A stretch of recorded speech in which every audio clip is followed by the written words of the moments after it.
So we're continuing in our series that we call Emptied, and we're making our way to Easter and the celebration as we've kind of been talking about of not just what Jesus has done, but really what he continues to do with his resurrection life still today. Now, as we do, we've been focusing primarily on different things that need to be emptied out of our life.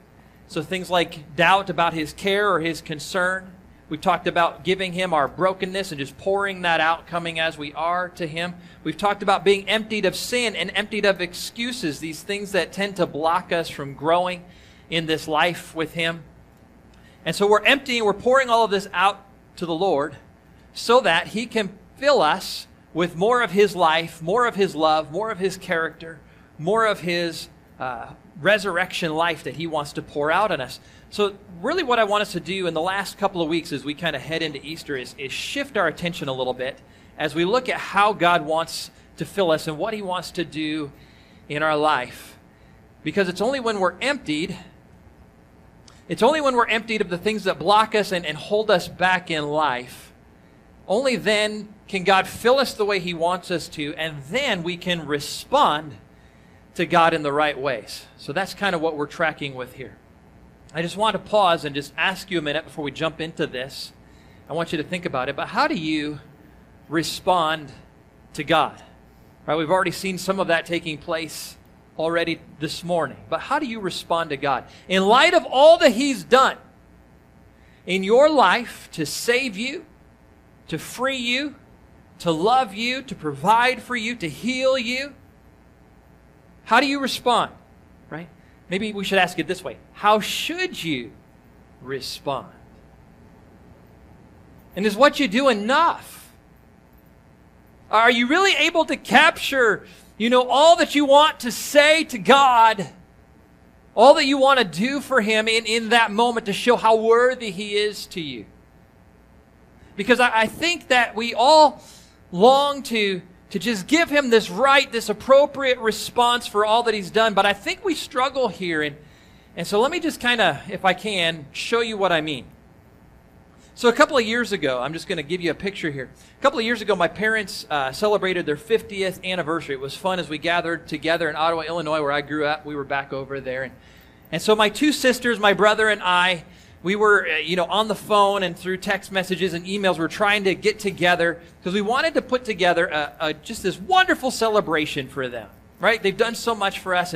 And so my two sisters, they really began knocking out the party and lining up housing for all of us and sending out the invitations to all the people and then getting together and getting the decorations all put out. And they just wanted things to be just right for the party. And they were. My older brother, he was in charge of the speech. Now, he's another pastor, okay? So but he's got 7 years seniority on me. And so they asked him if he would do the speech. And at the right time in the party, he was supposed to get up and he was supposed to say all that mom and dad mean to us. No pressure there, right? And honestly, I was kind of glad that the speech was pushed off on Eric. I was like, you take that, buddy, because that's a big deal. And where do you even begin? Right? You've got like less than 10 minutes and you're supposed to squeeze all of that into that, right? But he worked hard and he made that just right. Where we struggled as a group was really coming up with the appropriate gift. We had the party planned out, we had the speech, and we tossed around several ideas of what we wanted to give mom and dad, but just nothing seemed right. Nothing seemed to convey the message that we wanted to give them. And that's when an idea came to me. It actually sprang from a Star Wars poster of all things, right? I know. So we found this picture. We got this picture for them. Now, I know that it looks a bit grainy, and that's because it's what we call a mosaic picture. And what I mean by that is that larger picture is made up of these smaller thumbnail square block pictures that are still hard, I get, for you to really see from where you're at. Over 800 pictures were put together of our entire lives growing up with mom and dad, and even some before we were there. We were able to put those together to capture this first moment of their life, their wedding day, as we were able to celebrate God's gift of our family to us, and how mom and dad's life had grown from this one moment into this larger, fuller life than they could have possibly ever imagined. And in the end, the party and the speech and this picture all added up to being close to what we wanted to say to them, close to what we wanted to convey. Right? Because how do you really capture all of that in just one moment, one party, one gift, one speech? Right? How do you find this one-time right, appropriate response for all they've done in raising and loving and sacrificing for us? And we wanted this right response, but it's hard, isn't it? It's hard to do that. It's hard to come up with that. We struggle to know what to do. And I think we've all been there. There's someone important to us, and we just want them to know how appreciated, how loved they are. We long to have this right response for all that they've done to us. We just want to reflect that back. And so we plan the party, and we buy the gift, and we get the card, and we even practice what we're going to say to them. Sometimes we write it out because we just want this right response.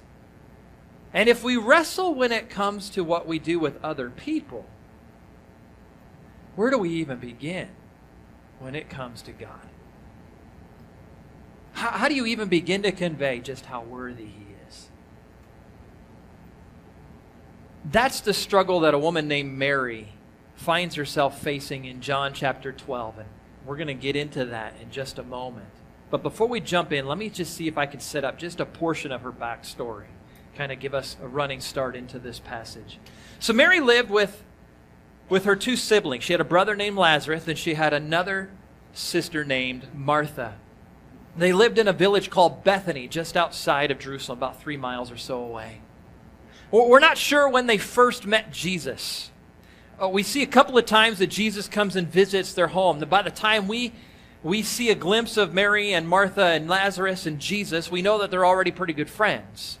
Jesus, for some reason, liked to stay at their house on his way to Jerusalem and even away from Jerusalem. He would just stop and stay overnight or maybe for a couple of days with this family.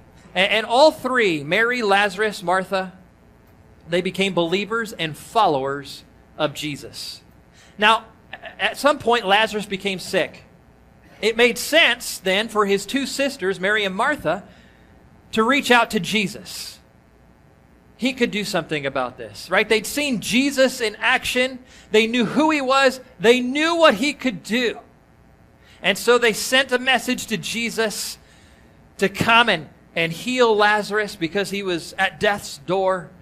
But for some reason, Jesus was delayed in coming there, and Lazarus, well, he ended up dying. Finally, 4 days after Lazarus was placed in the tomb, Jesus arrives. And He's met by these two grieving sisters. And in that moment, their doubts are just swirling. Why didn't you come, Jesus? I thought you cared. If you had been here, Lazarus would still be alive. And in that moment, they were consumed with their own brokenness. They're grieving over the loss of their brother. They don't know what life now has in store for them. They're just lost in the pain and the heartache and the emotion. All of that was just too fresh, too real. And Jesus comes to them and He meets them right where they are, and He moves to comfort them as they just pour out all of this to Him. They move together as they take Jesus from their home where they were staying to the tomb where Lazarus had been buried. And it's here that Jesus does really the unbelievable as He tells them, roll the stone away from the tomb. Martha, well, it's about that time the excuses begin coming out of her. Well, Lord, we can't do that, she says. Don't you realize that He's been in there for 4 days now? There is a terrible smell that's going to come wafting out of there the minute we roll the stone away. But Jesus just asks her to trust Him. And so they roll the stone away, and Jesus looks at the tomb. He turns to the tomb. He does the incredible as He calls out, Lazarus, come out. And Lazarus is raised from the dead, and he comes walking out, and really he's kind of shuffling out because he's been wrapped in, strips of clothing. I think he's kind of doing the bunny hop as he comes out of the tomb. It's got to be kind of comical if you were right there in the moment. And Jesus presents Lazarus back to Mary and Martha, fully alive, fully restored. It's incredible, right? Can you imagine that moment? Can you put yourself there? Can you begin to do that, right? Because as you do and you're taking all of this in, how do you even begin to respond? What do you do when God moves in a dramatic way like that, right? And we've been talking about this. So what do you do when God moves to free you from your sin? It's the first time you just feel free in your life and your soul. What do you do when God comes and He frees you of your doubts about His care and concern and you see His massive heart for you? What do you do when God touches you and He takes away that brokenness and He begins this healing work of wholeness in your life? What do you do when you find your excuses are no longer needed because you can just fully trust in Him? He just empties you of all of that. All of this stuff and more that we've been talking about the last few weeks. What do you do when He doesn't just take that away, but then He fills you with His life and His love and His power? How do you ever respond to something like that? What's the right and appropriate way? Because here's the deal that we wrestle with. Right? There's so much that we want to say on the one hand, but then there's also this other part. It's easy for us, even with all of that I just described, it's easy for us to forget. You know, time has a way of just fading memories. It's easy for us to forget what God has done if we don't really intentionally look at it. It's easy for us in our day and age, when everything is rushing and everybody is moving to the next thing, it is easy in all of the busyness of life that we end up just kind of going through the motions with God. Actions, yeah, not a whole lot of meaning and substance with them. Sin at work in our lives often blocks us so that we fail to respond to God at all. We fail to stop long enough to look at really all that He's done. I love that we were doing that this morning before I started preaching. We were looking at how God's been moving. We don't do that enough. We fail to appreciate His goodness and His love. We fail to take in who He is. That the God who created the universe wants to spend time, has carved out this moment to be with you. He wants to hold you and love on you and just live with you. How do you respond to that? Where do we even begin? So this is our struggle. This is Mary's struggle in this moment as we get in from chapter 11 in John and now into chapter 12. She just wanted to respond to Jesus. And so what Mary shows us is, I think, a response of real worship. And let me read to you what she does. John chapter 12. Let's begin in verse 1. So 6 days before the Passover, now this is the Passover where Jesus would give His life for us. So we're 6 weeks away, or six days away from His crucifixion, death, and then His resurrection, okay? So 6 days before the Passover, Jesus came to Bethany, where Lazarus lived, whom Jesus had raised from the dead.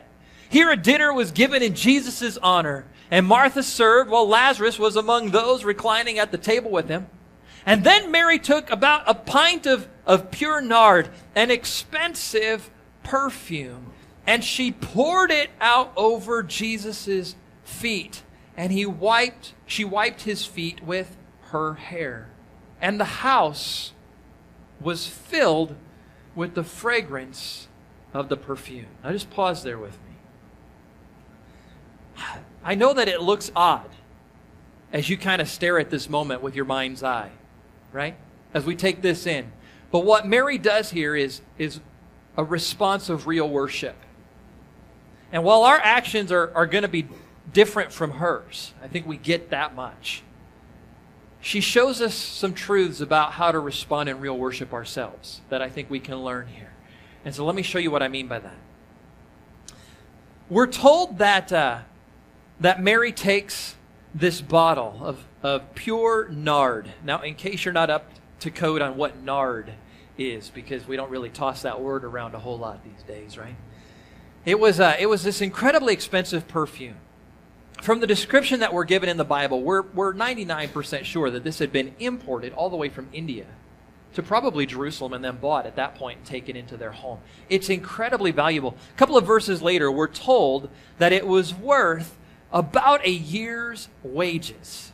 Now let that just sink in for a moment. How much do you make in a year? And maybe you're retired, maybe you're on fixed income. So how much did you make before you retired in 1 year? Okay? I want you to think about that. Now, what do you own in your home that is worth every penny of what you bring home in a year? Maybe it's your car. They're pretty pricey, right? Maybe it's a really expensive piece of jewelry that someone dropped on you once upon a time. Maybe it's a family heirloom that's been passed down from generation to generation. It's just priceless, right? What do you have in your possession that's worth a year's wages? Now, here's the next question. What does it take for you to just give that away? Sounds crazy, right? But frame it with this. What has God done for you? How worthy is He to you? Because this is exactly what Mary does as she gives this extravagant gift to Jesus. And really it's here that she teaches us the first truth of what real worship means. It means offering my absolute best. Offering my absolute best. What are you offering God in your worship? Back when I was just beginning this life of pastoring, I was a youth pastor. That's where a lot of us kind of cut our teeth, so to speak, right? And we were at this church in Illinois, and I'd planned out this missions trip. We were going to go up to Flint, Michigan, and work in the rescue mission there. And there was some things that we were going to do with the Convoy of Hope. It was going to be a great time. Right, so we planned a few fundraisers to help the teens earn the money to go on this trip because it costs. And one of the things we did is that we wanted to throw a garage sale at our church. It was a great location. All of us could come together. And so we asked people in our church to just donate items for this garage sale. Now, we got some really nice things from some families, but I have to say, I was really amazed by the amount of, and I'm just going to call it for what it is, junk that people tried to pawn off on us. So a bunch of teens that were trying to raise money for a missions trip, but really more than that, junk that they were giving to God, not just a teen group. One family in particular, I showed up. They called me over. Kirk, we've got stuff, but we just can't get it to the church. We're so busy. Can you stop by our house? And so I bring my van over. I have all the seats out. I'm ready to take a load of stuff for this. And okay, just a minute. Let me come back. And they come back and they have 15 used butter containers. You heard me right. Used butter containers. Now, I don't know about you, but I have never gone shopping for used butter containers in my entire life. The thought has never crossed my mind. It's never been on a Christmas list, never made the birthday list. I've never had, you know what I could really use in this moment? Someone's used butter container would just be perfect. I'm pretty sure that if I needed one, I could find one in my refrigerator, or better yet, in the garbage. It's not that this family didn't have nice things. In fact, just 2 weeks later, they hold their own garage sale, and it's filled with really nice clothes and other items. They could have easily donated some of those to our youth group, to God, but instead they chose to give God their used butter containers. And we laugh. It's a true story. But picture that now. Your most priceless possession, Mary, or this family and their used buttered containers? It's quite the difference, isn't it? Quite the spectrum. So when it comes to your worship, where would you place yourself in that continuum? What are you giving God? Are you giving Him the best of your time? Are you giving Him the best of your resources? Are you giving Him the best of your service, the best of yourself, in this moment? Or are you giving Him leftovers? How are you responding? And I get that this sounds kind of radical at first, but again, frame it the right way. What has God done for you? How worthy is He to you? And then respond to that like Mary did. Because that's the response of real worship. You tracking with me? Okay. There's more that Mary teaches us. Let's get back into this in verse 3 again. Let's pick it up. Mary took a pint of pure nard, this expensive perfume, and she poured it out on Jesus' feet, and she wiped His feet with her hair. She breaks open this expensive bottle. She pours it all out all over Him. But it's really this last part that I want us to focus on, that she wiped Jesus' feet with her hair. It's an act that looks strange to us today if we try to imagine it, right? But it's even worse back then in their day and age and in their culture. Because you've got to understand that back then, it was very inappropriate for a woman to touch a man who is not in her immediate family. So we're talking a connection like a father, husband, brother, son, grandson. That is it, right? For a woman to touch a man outside of that family connection, man, that wasn't done. That's considered immoral. And to be seen doing that, man, people are going to talk. And poor Mary, 2,000 years later, we're still talking about it. Right? But she moved to anoint Jesus' feet. Not just pouring perfume over them from a distance, but man, she is down there and she's rubbing and she's massaging that into His feet. She's unhindered by what people would say, what they would think. Not only that, but she soon realizes that she's got too much perfume and she's pouring out. I mean, it's this spontaneous act of worship. She didn't think, hey, I need to grab a towel. All right, so she does the only thing that comes to mind, and she lets down her hair, and she's trying to mop up around Jesus' feet. Mop up what's on the floor, this extra perfume that's falling through.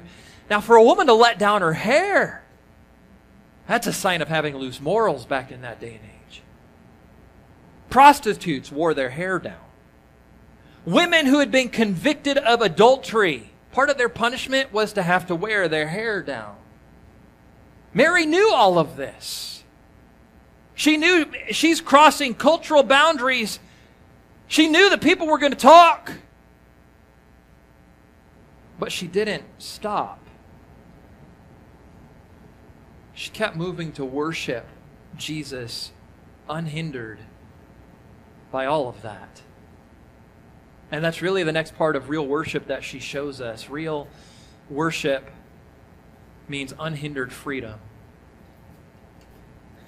As she stoops and she takes on this task of a servant, really the lowest servant of the household, in cleaning Jesus' feet, she places herself in this humble and even humiliating position as she massages this perfume in, also that she could just honor Him. She didn't care about what others would think. She didn't care what they would say. She just wanted to worship Jesus. Unhindered freedom.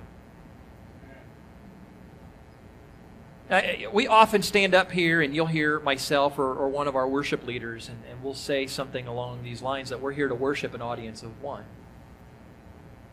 And what we mean by that is that when we gather together as the family of God and realizing we're not the only family of God, we're just our corner of it here in this building.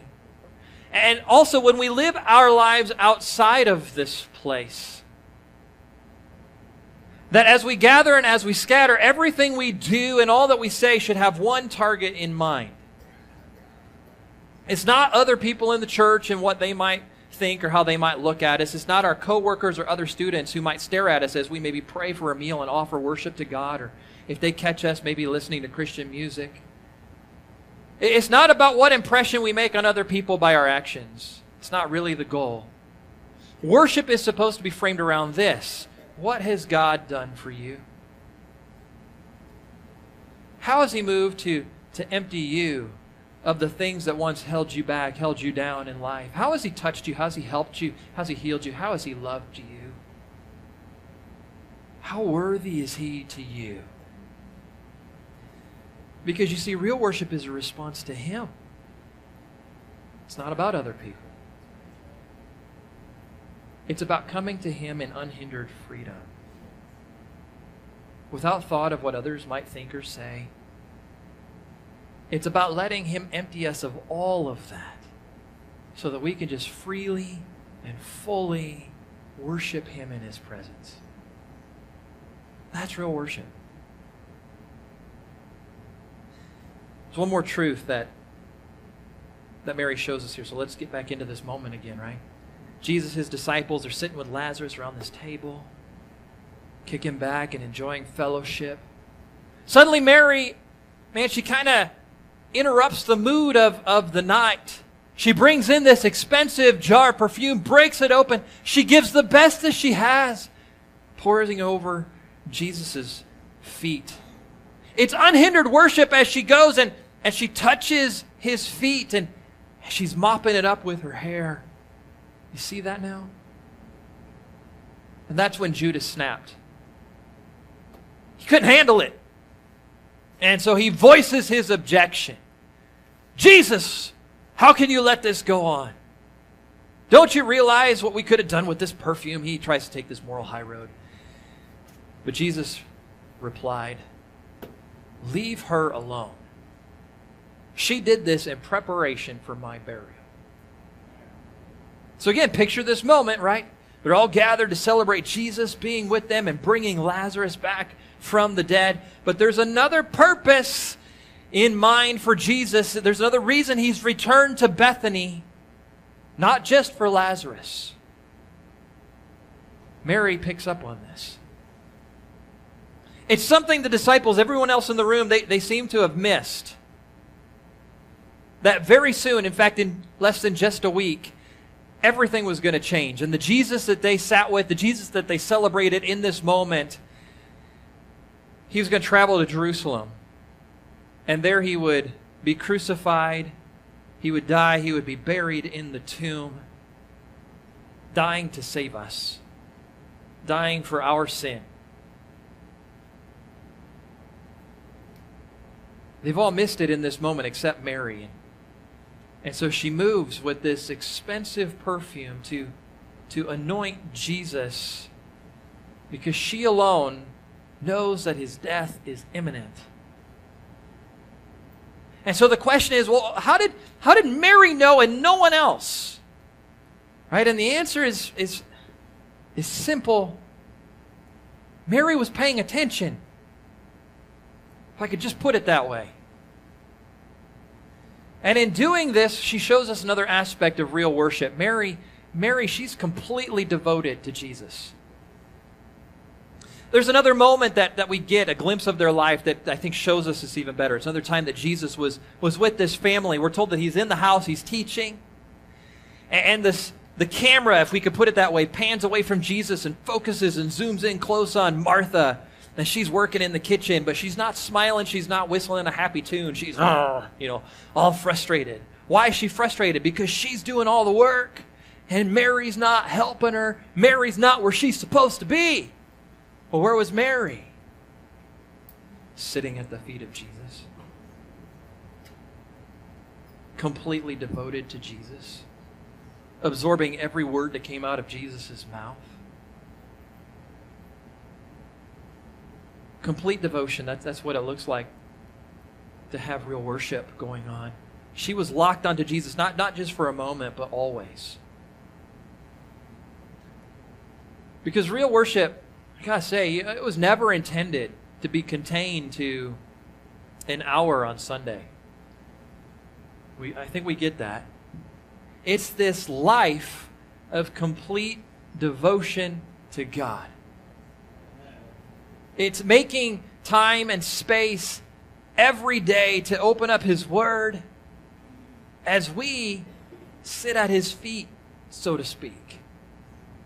We let Him speak into our lives through Scripture as His Holy Spirit just moves through the pages there and brings things to us. It's spending time in prayer. And I get that we're all good at sharing our needs with Jesus, but we can't just stop there and run off with our day. We definitely are supposed to share our needs with Him. He asks us to do that. But don't rush the moment. Take time to listen. Because sometimes God wants to speak back to you too. Take time to just enjoy His presence in that moment. Let it soak in that the God of the universe has carved out this moment to be with you. Do you get that? That should blow our minds. It's spending time in personal worship. So yeah, we sing in this place, but you can also sing outside of this place. And so maybe it's just playing Christian music if you don't want to sing. Or maybe you're like, Kirk, I don't really do the music thing. I tolerate it at church.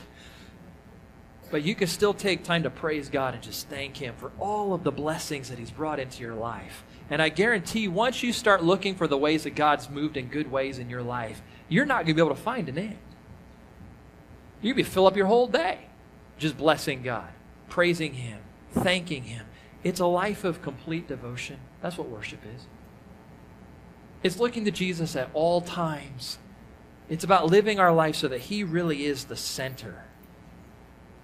And I get that means reorganizing our schedules and our lives as we make more space for Jesus. And I get that kind of sounds radical, to keep Jesus front and center all the time, to worship Him always, to be completely devoted like this, to live for Jesus not just at church but also at home and at work and at school and when I'm out with my friends and when I'm all by myself.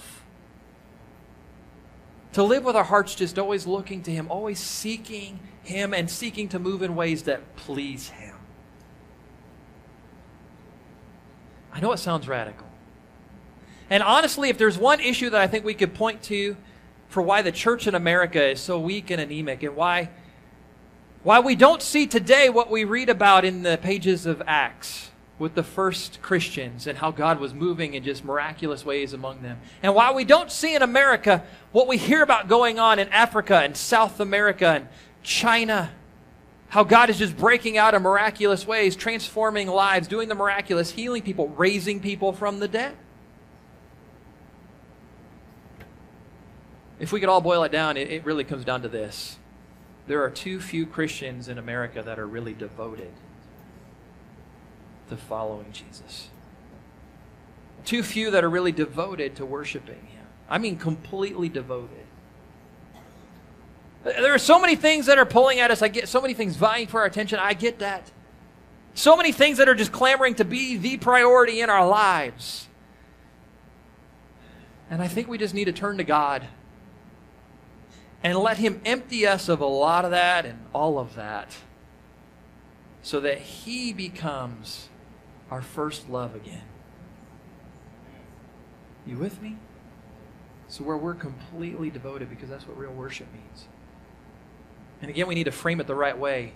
Real devotion, it's not something we just kind of manufacture. It's a response. So what does Jesus mean to you? How has He moved in your life? What has He done for you? How worthy is He to you?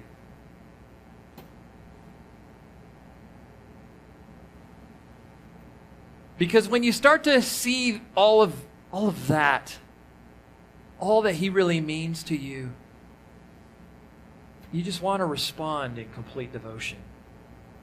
You want to worship. Real worship is what Mary shows us in this moment. She's just responding to Jesus. Our Jesus, who I said just a week later, who would give us his best as he gives us himself, laying down his life to save us. Our God who moved towards the cross unhindered, freely sacrificing his life to take on our sin so that he could give us his life. Proving his absolute devotion to us, his absolute love for us. Mary hadn't even seen all of that, but she'd seen enough. Jesus had moved in this incredible way to empty her of all that ever held her back, anything that had blinded her to who he was. And she just began to see him for who he really was, and she began to respond. Real worship. What's your response today?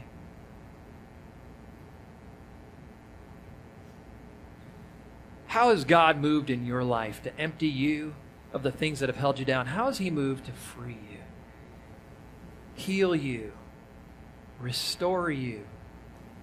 How's he moved to make a way when you thought everything was over and done? How worthy is he?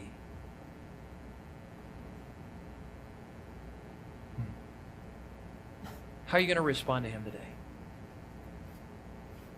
Can you move like Mary to give God your best? The best of your time, your resources, your service, yourself in this moment? Can you worship him in unhindered freedom and not caring about what other people might think or say? An audience of one.